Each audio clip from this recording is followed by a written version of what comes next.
हनुमान कनिष्ठ महाविद्यालयातील इयत्ता 12वीच्या विद्यार्थ्याचं पुन्हा एकदा माझ्या या व्हिडिओमध्ये स्वागत आहे. विद्यार्थी मित्रांनो, यापूर्वी आपण 2.3 इंडियन व्ह्यूवर ही कविता वर्गामध्ये शिकलो आणि त्याचबरोबर इंडियन व्ह्यूवर या कवितेवरती आपण एक व्हिडिओ सुद्धा बनवल्यानंतर तो व्हिडिओ आपल्या ग्रुपमध्ये मी सेंड केलेला आहे. मी आशा करतो आपण तो व्हिडिओ पुन्हा पाहिला असेल आणि त्याचा अभ्यास केला असेल. परंतु एक गोष्ट मला माझ्या 12वीच्या विद्यार्थ्यांकडून अपेक्षा होती की व्हिडिओ पाहिल्यानंतर तुम्ही तुमच्या ज्या कमेंट्स आहेत त्या कमेंट्स पाठवत नाही. आवडला तर आवडला, समजलं नाही तर समजलं नाही, या गोष्टी माझ्यापर्यंत पोहोचत नाहीत. आणि म्हणून मी पुन्हा विनंती करतोय तुम्हाला की जे व्हिडिओ आपण बनवत आहोत हे तुमच्या फायद्यासाठी आहे. कारण आपल्याला ज्या वर्गामध्ये उपस्थिती आहे ती 100% उपस्थिती सरकारनं काही सांगितली नाही, 50% आणि म्हणून विद्यार्थी 50% उपस्थित राहत आहेत. पण बाकीचे जे विद्यार्थी आहेत त्यांच्यापर्यंत हा व्हिडिओ गेला पाहिजे, हा उद्देश त्याच्या पाठीमागे आहे. आपण कविता सेक्शनला स्टार्ट केलेलं आहे, 2.3 पर्यंत आपण आलेलो आणि आज 2.4 ही कविता आपण शिकणार आहोत. या ठिकाणी आपण कवितेचं टायटल लिहिलेलं आहे, have you earned your tomorrow. Have you earned your tomorrow. तुम्ही तुमच्या उद्याच्या दिवसाची कमाई केली आहे का? आज तर तुम्हाला चांगलं वागावंच लागणार आहे, इतरांचं चांगलं करावंच लागणार आहे. परंतु तुम्ही उद्याचा दिवस, आता टुमॉरो अर्न म्हणजे कमावणे, उद्याचा दिवस तुम्ही त्याची कमाई केलेली आहे का? त्याची सेव्हिंग केलेली आहे का?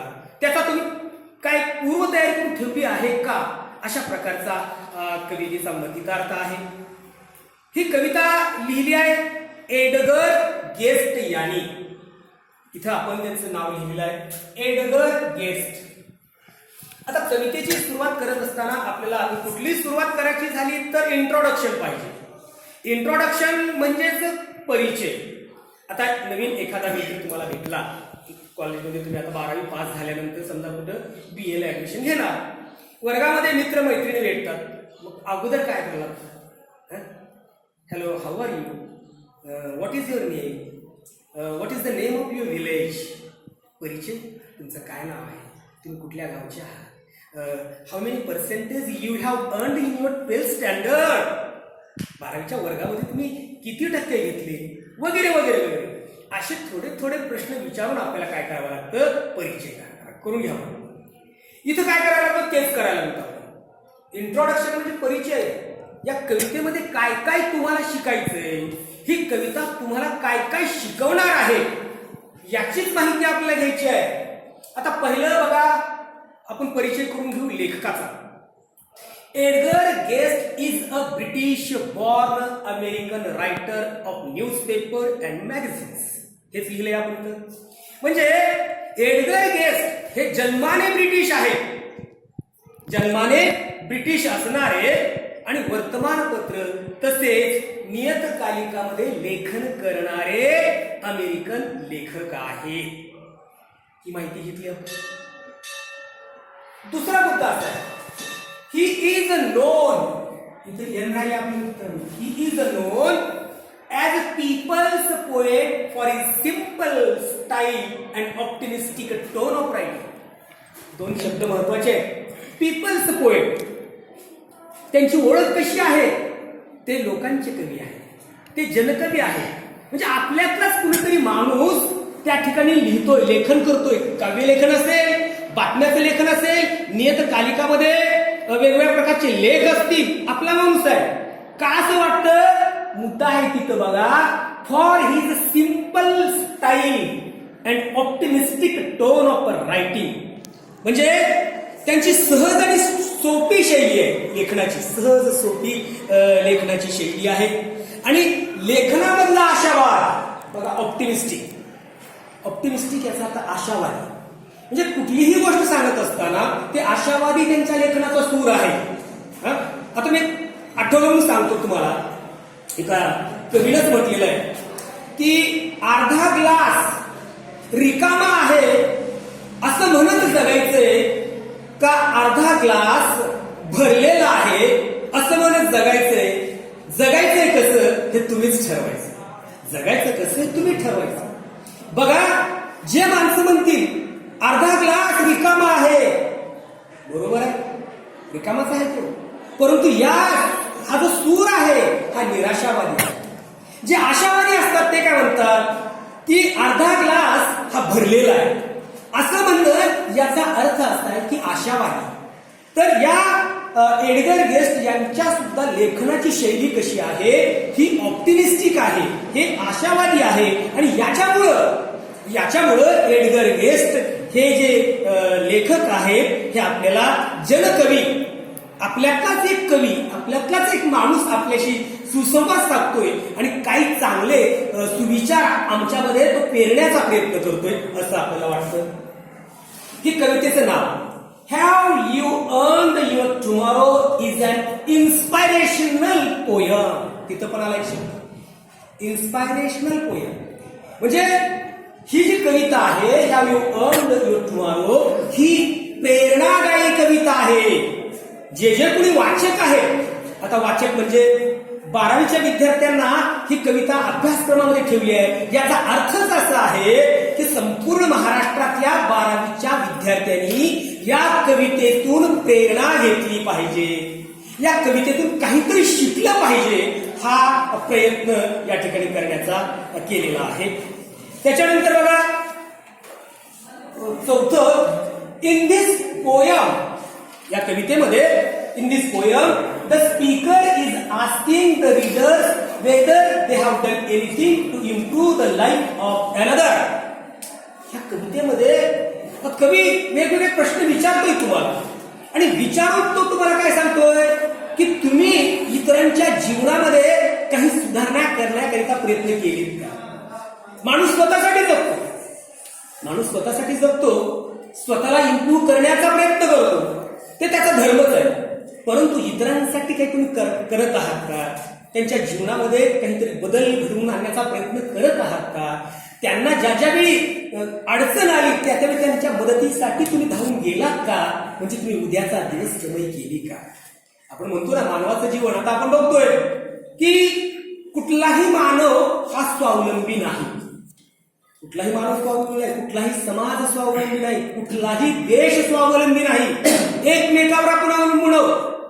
आपल्या देशामध्ये खनिज तेलाचं उत्पादन फक्त एक समजा 10% होते, 90% पेट्रोल असेल, डिझेलसाठी आपण आखाती देशावर अवलंबून आहोत. आणि म्हणून तुम्ही इतरांचं काय चांगलं करत आहात का, याच्याविषयी कवी नेहमी तुम्हाला या कवितेमध्ये प्रश्न विचारणार आहे. त्याच्यानंतर अतिशय महत्वाचा संदेश दिलाय, अ पर्सन्स ऍक्शन इट मीन्स त्याची कृती, अँड डीड्स त्याचं कार्य, safe his future. This is a truth.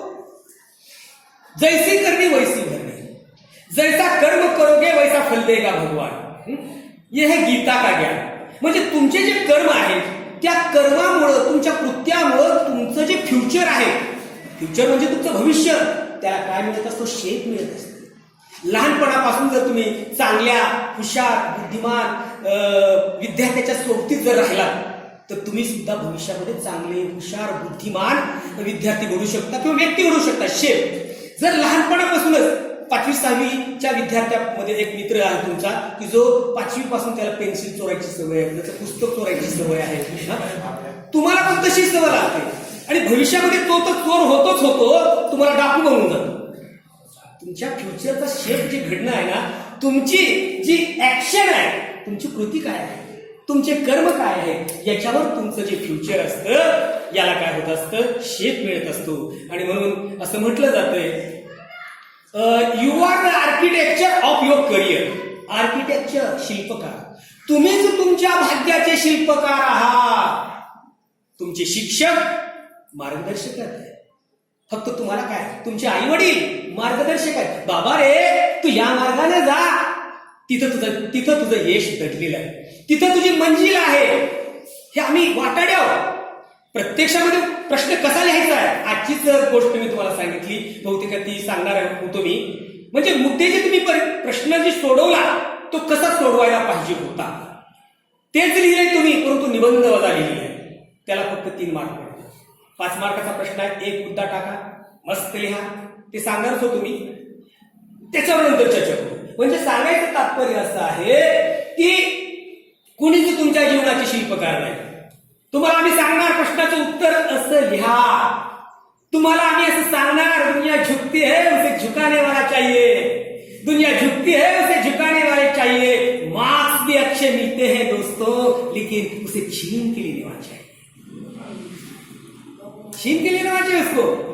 कसं मांडायचंय तिथं तुम्ही लिहिलंय, परंतु दुसऱ्यांच्या पद्धतीने लिहिले ना ऑटोमॅटिकली चांगले मार्क मिळत असतात. आणि म्हणून अवलंबून तुम्ही कुणावर राहू नका. सांगायचंय आम्हाला, उत्तरं लिहायची तर आम्हाला, त्याची पद्धत सांगायची आम्हाला, स्टाईल सांगायची आहे. प्रत्यक्षात परीक्षागृहामध्ये प्रश्न तुम्हाला सोडवायचे. आणि मग म्हणून कसं म्हणता येईल, I am the architecture of my career. माझं करिअर कसं घडलं, माझ्या आईवडिलांनी मला लागणारी वह्या पुस्तक आणून दिली, माझ्या शिक्षकांनी मला कोणत्या पद्धतीने शिक्षण घेतलं पाहिजे हे सांगितलं, मी ते केलं आणि मला जे बनायचं होतं ते मी बनलो. माझं करिअर काय होतं त्याच्या अगोदरच मी तुम्हाला सांगितलं होतं की आपले मित्र आपल्यातले काही सद्गुण सांगत असतात. मी जेव्हा तुमच्यासारखा 12वीच्या वर्गामध्ये शिकत होतो तेव्हा माझे मित्र म्हणायचे मला, अरे सिद्धार्थ तुला चांगलं बोलता येतं. आणि मग ही चांगलं बोलण्याची किंवा पटवून सांगण्याची शैली 2 क्षेत्रामध्ये कामाला येते, बरोबर आहे. ती 2 क्षेत्र कोणती, एक तर शिक्षकी पेशा आणि दुसरा पेशा म्हणजे वकील. एक तर तू वकील बन, नाही तर तू प्राध्यापक बन. ह्या दोन्ही गोष्टीवरती मी विचार केला आणि विचार केल्यानंतर त्यावेळेस मला असं वाटलं की आपण वकील बनावं. ही गोष्ट वडिलांना सांगितली, आता आपला विषय वाढायला लागलाय. परंतु त्यावेळी वडिलांनी विचार केला की कसं आहे, वकील हा व्यवसाय आहे, चली तो चांद तक नाही तो शाम तक. आता माझाच पुतण्या याच वर्गात शिकला, आज बॉम्बेच्या हायकोर्टातला नावाजलेला प्रवीण कांबळे, आपल्या कमळेच्या बरोबरचा विद्यार्थी, क्लासमेट, 12वी इथंच पास झाला. आणि त्यानं ते ठरवलं, त्याला मी सांगितलं होतं त्यावेळेस काय काय करायचंय, कारण 10वी पास झाल्यानंतर 11वी 12वी माझ्याकडे ठेवून त्याला शिकवलं. बघा इतकी 7-8 वर्षामध्ये त्यानं संपत्ती कमवली भरपूर. आणि जेव्हा कोरोनाचा काळ आला, अक्षरशः घरदार त्या ठिकाणचं सामान सगळं आणावं लागलं. आणि जेव्हा सामान आणायचं होतं, थोडं ढिली दिली होती, 30,000 रुपये भाडं होतं एका त्यांच्या त्याचं, 30,000 रुपये भाडं. दुकान तर काळाघोडी चौकीमध्ये, म्हणजे हायकोर्टाच्या पुढं 3 हाताखाली ज्युनियर वकील होते, एक 1 लेडीज टायपिस्ट होती, सुप्प कमवलं. तो व्यवसाय आहे. म्हणून मी काय म्हणालो, चली तो शांत नाही तो शांत. आज जवळपास 5 ते 6 महिने घरात बसतो असेल, त्या कमवलं तो खातोय, तसा काही प्रश्न नाही.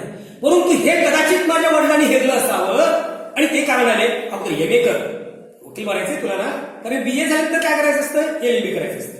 BA कम्प्लीट झाल्यावर मी म्हणालो आता LLB ला ऍडमिशन घेतो, MA करा LLB नंतर तुम्ही LLB करा. कशाचं काय 2 वर्ष या इंग्लिशमध्ये गेले, नंतर असं वाटलं की आपण प्राध्यापकच व्हावं. सांगायचं तात्पर्य, तुम्हाला तुमचे शिक्षक सांगतात या मार्गाने जा, तिथे गेल्यावर तुम्ही हे बोलू शकता. किंवा ह्याच्या अगोदरचा मी व्हिडिओ बनवलाय, हाऊ टू अचीव्ह सक्सेस, त्याचे माझे व्ह्यूवर 200 झालेले, 200 प्रेक्षकांनी तो पाहिलेला आहे. म्हणजे अगोदर तुम्हाला तुमचा गोल सेट करावा लागला. मी 12वीतच माझा गोल सेट होत होता, मला काय बनायचं. मीच नाही तर माझे मित्र सुद्धा मला सांगत होते की नाही तू एकतर या क्षेत्रात जा, तर त्या क्षेत्रात निवडायचं. अगोदर क्षेत्र निवडायचं, set your goal first of all. आणि मग त्याच्यामध्ये जे मी ते व्हिडिओ सांगितले तो व्हिडिओ पहा, तुम्हाला पण यशस्वी व्हायचे. यश मिळवण्यासाठीच सगळे आपण धडपडत आहोत. असो तर हा जो पसारा आपण वाढवला तो कशामुळे वाढवला, सेव्ह हिज फ्युचर. आपलं जे करिअर घडवायचंय ते आपणच घडवावं लागतं, है की नाही. देरे हरी पलंगावरी नेहमी, देरे हरी पलंगावरी. आम्ही देवाची पूजा करतो, देवावर आमची खूप मोठी श्रद्धा आहे आणि म्हणून देवानं आम्हाला सगळं काही आमच्या पलंगावरती आणून द्यावं. असं कसं होईल. आपला हात जगन्नाथ आहे, हात ईश्वर आहे, हेच कर्म आहे आणि इथंच करिअर आहे, बाकी कुठं करिअर नाही. आणि म्हणून या कवितेतून जो आपल्याला मेसेज मिळणार आहे तो मेसेज आहे the message of the poem we should do good to others. काय आपण इतरांचं भलं करावं असं या कवितेतून संदेश आहे. कालच्या सुद्धा किंवा याच्या पूर्वीच्या कवितेमध्ये सुद्धा हाच संदेश होता. जो इतरांसाठी खड्डे खोदतो, इतरांचं वाईट चिंततो, त्याचं वाईटच होतं. आपण बघितलं का काल सर रोहर राल्फ इज अ पायरेट, तो समुद्री चाचा आहे, समुद्री लुटारू आहे आणि ब्रुथोक नावाचे संत आहेत. त्याने जे काम केलं होतं त्यांच्यासाठी जो खड्डा त्यांनी खोदला होता शेवटी त्यातच त्याचा अंत झालेला आहे. आणि म्हणून मित्रांनो या ठिकाणी या कवितेचं आपण इंट्रोडक्शन केलेलं आहे. इंग्रजीतून सुरुवातीला समजून घेण्याचा प्रयत्न केला, इथं आपण तेच लिहिलेलं आहे. त्याच्यानंतर मराठीतून सुद्धा तो भावार्थ समजून घेण्याचा आपण प्रयत्न केलेला आहे. आता आणखीन आपल्याला 2-3 मिनिटं काय करायचंय, इथं जागा नसल्यामुळं आपल्याला वी शुड नो, आपल्याला हे माहिती असायला हवं. कधी जर ही कविता आपल्याला इथं शिकायची असेल तर काय माहिती असायला हवं, तर या कवितेमध्ये काही 10-5 जे डिफिकल्ट वर्ड्स असतात ते माहिती करून आपण अगोदर घ्यावे लागतात. What is the spelling of that word, what is the pronunciation of that word, what is the meaning of that word. आता लक्षात आलं की स्पेलिंग काय आहे त्याचं प्रोनाउन्सिएशन म्हणजे त्या शब्दाचा उच्चार कसा आहे आणि त्याचा मराठीतला किंवा इंग्लिश मधला दुसरा समानार्थी शब्द कोणता आहे हे आपण बघूया. 5-7 शब्द आहेत. आता इथे जागा नाही तर तुम्ही काळजीपूर्वक ऐका. पहिला शब्द आहे टॉयलिंग टाइम, TORLING आणि टाइम म्हणजे टाइम, कष्ट करण्याचा काळ. आपल्या जीवनामध्ये एक विशिष्ट अशा प्रकारचा काळ असतो. त्या काळामध्ये जर तुम्ही कष्ट केले नाही तर तुमचं बेस्ट होत नाही. आता सध्या हा तुमचा करिअर घडवण्याचा काळ आहे. बऱ्याचदा काय करतात की 12वी मध्ये आपण थोडासा टाइमपास केला, इथे करिअर घडत नाही. म्हणजे कष्ट करण्याचा एक विशिष्ट अशा स्वरूपाचा काळ आहे. म्हणजे अगोदर जर तुम्ही मजा केली, विद्यार्थी दशेमध्ये जर तुम्ही अगोदर मजा केली तर तुम्हाला जीवनभर सजा भोगावी लागते. ज्याने सांगितलं की बाबा रे चांगला अभ्यास करा, मस्त पैकी अभ्यास करून तुम्ही कॉम्पिटिटिव्ह एक्झाम द्या, तुम्ही PSI बना. आपल्या ताडगावचे गारगावचे अनेक विद्यार्थी असे आहेत की जे PSI झाले. गरड नावाचा विद्यार्थी, इथला विद्यार्थी, आपला अभिमान आहे त्याचा. आणखीन इकडे शेळके नावाचा विद्यार्थी आला त्याचा, तो डॉक्टर आहे. का? त्यांनी जसं सांगितलं तसं त्या काळामध्ये जो कष्ट करायचा काळ होता त्यांनी तो काळ तिथं घालवला. त्याच्यानंतर टू अट्टर हा एक शब्द आहे. अट्टर म्हणजे उच्चारणे. चर्लिश नावाचा शब्द आहे. तो चर्लिश कोणाला म्हणायचं की जो उद्धट आहे, ऐकत नाही, गुमानत नाही, आई वडिलांना सुद्धा उलट बोलतात, शिक्षकांनाही उलट बोलतात, अशाला चर्लिश म्हणायचं. त्याच्यानंतर बघा हाऊडी शब्द आहे. हाऊडी तर एक अनौपचारिकपणे विचारायला हा प्रश्न आहे. हाऊडी म्हणजे शॉर्ट फॉर्म केलाय कशाचा, हाऊ आर यू. पहिल्यांदा भेटल्यानंतर आपण विचारतो तर कसं आहे, शॉर्ट फॉर्म केलाय त्याला, हाऊडी शब्द केला म्हणजे हाऊ आर यू. त्याच्यानंतर बघा थ्रॉंग, THRONG, थ्रॉंग हा एक शब्द आला. थ्रॉंग म्हणजे गर्दी, लोकांचा जास्त समूह. माइटी म्हणजे शक्तिशाली. ग्रेटफुल म्हणजे कृतज्ञ. डीड म्हणजे कृत्य, कर्म. टू रिजॉईस म्हणजे आनंद व्यक्त करणे. त्याच्यानंतर फेडिंग अस्ताला जाणे. सोरी कटुता. ट्रेल म्हणजे मार्ग. त्याच्यानंतर आहे स्कार, SCAR, स्कार म्हणजे जखम झाल्यानंतर उरलेला जो व्रण असतो, व्रण, त्याला स्कार म्हणायचं. त्याच्यानंतर डिसकंटेंट म्हणजे नाराजी, नाखुशी.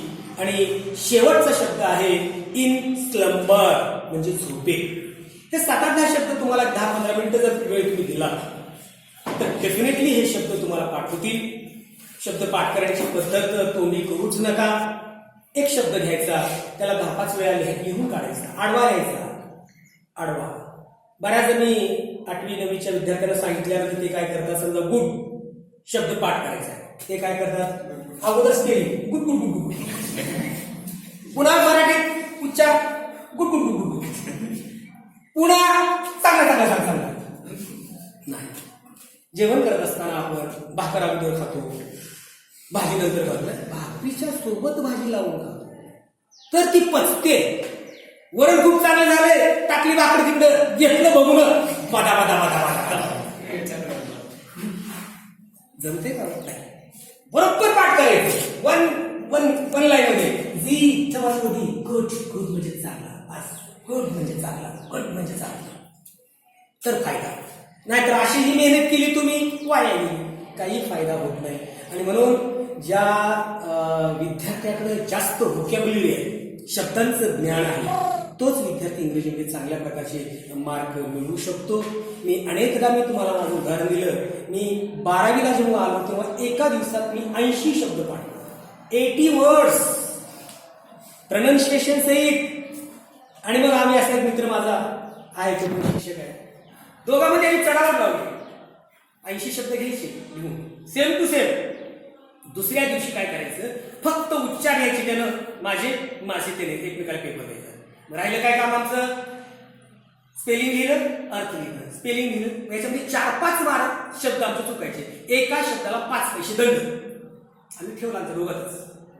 5 पैसे चालत होते त्यावेळेस. मी 12वीचा काळ बघा, 86, 87, 88च्या काळाचा. 88ला मी 12वीला होतो. तर त्या काळामध्ये 5 पैसे चालायचे. 25-25, 50 पैसे झाले रे झाले की 50 पैशाला डिंकाचा लाडू यायचा आणि तो डिंकाचा लाडू दोघांनी वाटून खायचा. अशा पद्धतीनं मार्ग शोधत परत परत काय झालं, आपला एकही शब्द नाही चुकला पाहिजे. 80 पैकी 80 आलेच पाहिजे. तसं होत नव्हतं. 2-4 शब्द चुकतच असायचे. आणि म्हणून तुम्ही पण शब्द पाठ करा. तुम्ही पण एक चांगला तुमचा भविष्याचा एक गोल सेट करा. मला हे बनायचंय, तुमच्या आवडीचं बना. तुमचे शिक्षक म्हणतात म्हणून म्हणू नका, तुमचे आई वडील म्हणतात म्हणून म्हणू नका. आणि म्हणून तुम्ही अगोदर एक तुमचा सेट गोल करा. कारण हेच या कवितेतून आपल्याला शिकायचे. आणि काल पण म्हणालो आपण की तुम्ही गरिबांना मदत करा, श्रीमंतांना मदत करू नका, असं कालच्या कवितेतला मेसेज होता. बरोबर आहे? कारण गरिबांना आपली गरज आहे, श्रीमंताला गरज नाही. असं विद्यार्थी मित्रांनो, या कवितेचं इंट्रोडक्शन झालेलं आहे. इंग्लिशमधलं एक्सप्लेनेशन सुद्धा झालेलं आहे, मराठीतलं एक्सप्लेनेशन झालेलं आहे. कविता बहुतेक तुमच्यापर्यंत मी पोहोचवण्याचा प्रयत्न केलेलाच आहे. तरी पण जाता जाता मला हे सांगावंच लागतं. तरी पण व्हिडिओ आवडला तर लाईक करायचा. बरं, लाईक केल्यामुळं काही आम्हाला फायदा होतो ह्यातला भाग नाही. काय होतं, अशाच स्वरूपाचे माहितीपूर्ण व्हिडिओ बनवण्याकरिता आम्हाला प्रोत्साहन मिळतं. आम्हाला आमची पाठ थोपटल्यासारखं वाटतं आणि आमचा उत्साह द्विगुणित होतो. आणि म्हणून लाईक करा, आवडला तर शेअर करा. आणि काही तुमच्या अडचणी असतील तर कमेंट बॉक्समध्ये जाऊन डेफिनेटली मला कमेंट करा. थँक्यू. धन्यवाद.